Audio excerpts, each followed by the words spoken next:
I'm Dave Bach, here to look at re-expressing data. Let's review the important ideas from this chapter. We'll look at reasons to re-express data, the ladder of powers, and the attack of the logarithms, as well as some do's and don'ts. If you flinched when you saw the word logarithm, relax. Technology makes these very useful methods pretty easy to actually do. What's the issue? Well, suppose we want to look at how a car's weight affects its fuel efficiency. Here's a scatter plot of miles per gallon versus weight for 38 cars. Before we fit a regression line, we need to check the straight enough condition. Do you see a bit of a curve? If not, take a look at the residuals. The residuals are clearly bent, high to low to high again. This relationship is definitely not straight enough to fit a linear model. Trouble like this can often be fixed by re-expressing one or both of the variables. For these data, it's a simple change. Right now, we're measuring fuel economy as miles per gallon. Another equally legitimate way to think about fuel economy is to ask how much gas you'd need to drive a certain distance, say gallons per 100 miles. That's like looking at the reciprocal of the original y variable. Have a look at the new scatter plot using this re-expression. This time it looks straight enough. Now we could fit a line to this relationship. Actually, there are 4 reasons we might want to re-express data.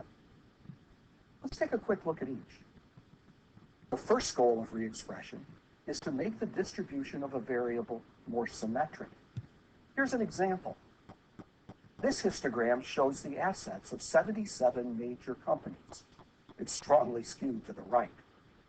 But if we re-express these data by taking the logarithms of the assets, now the distribution is reasonably symmetric.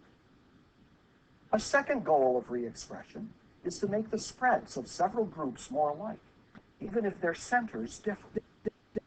Here's an example.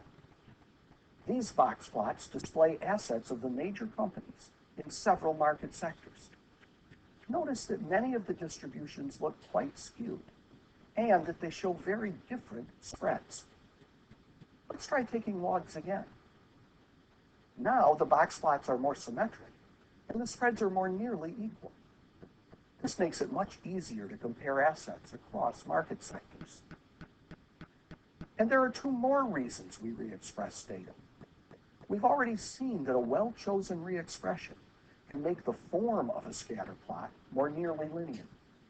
It can also make the scatter spread out more evenly, rather than thickening at one end.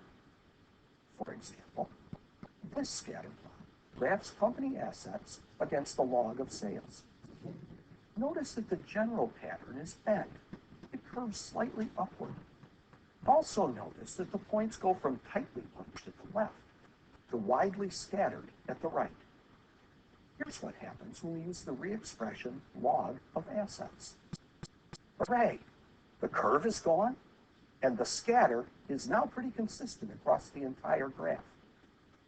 Having uniform scatter like this is a condition of many methods of statistics, as we'll see in later chapters. It should be clear by now that re-expressing data can be a very useful technique. In our examples, we've used such re-expressions as logarithms and reciprocals to great advantage. But faced with curvature in a scatter plot, how can we know what re-expression to try? There are 2 approaches that, together with technology, can help you find an effective re-expression pretty quickly. We call them the ladder of powers and the attack of the logarithms. Here's how they work. Using the ladder of powers, we create various models by raising our y values to different powers. The base case is the power 1. Y to the first power represents no change in the data. It's what we've always done in producing a linear regression model. If the data are skewed left, we might try the power 2. That means we square each value of y before fitting the line. Now the model's equation describes a line that predicts values of y squared instead of y. Moving in the other direction on the ladder will change the bend in the scatter plot the other way, ever farther with each step. In the first step down, I take the square root of each y value. Let's skip the 0 run for just a minute. Continuing down the ladder, we have the -1/2 step, that's reciprocal square roots. Then the -1 step, the reciprocal. This is what we used in our fuel economy example, when we changed miles per gallon to gallons per 100 miles. This re-expression often works when we're dealing with the ratios of two quantities. Of course, the ladder continues. Inverse square relationships often show up in science, for example. But what about that 0 run? Raising all the y's to the 0 power sure doesn't seem like a good idea. To fit in this position, we want a re-expression that straightens bends more than the half run, but not as much as the negative runs. It turns out that's what happens when we take the logarithm. We use logarithmic re-expressions in working with the company assets, remember?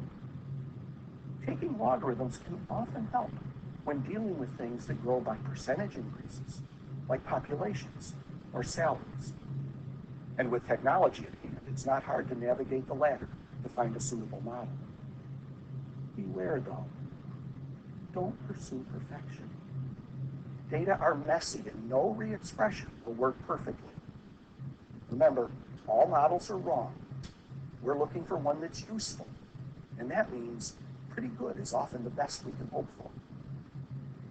Sometimes, though, we may remain unhappy with all the ladder's models. That's when we turn to plan B, the attack of the logarithms. This involves using the log of x, the log of y, or both. We've already seen the first of these models. It's the 0 step on the ladder. When we take the log of the y values like that, we create an exponential model.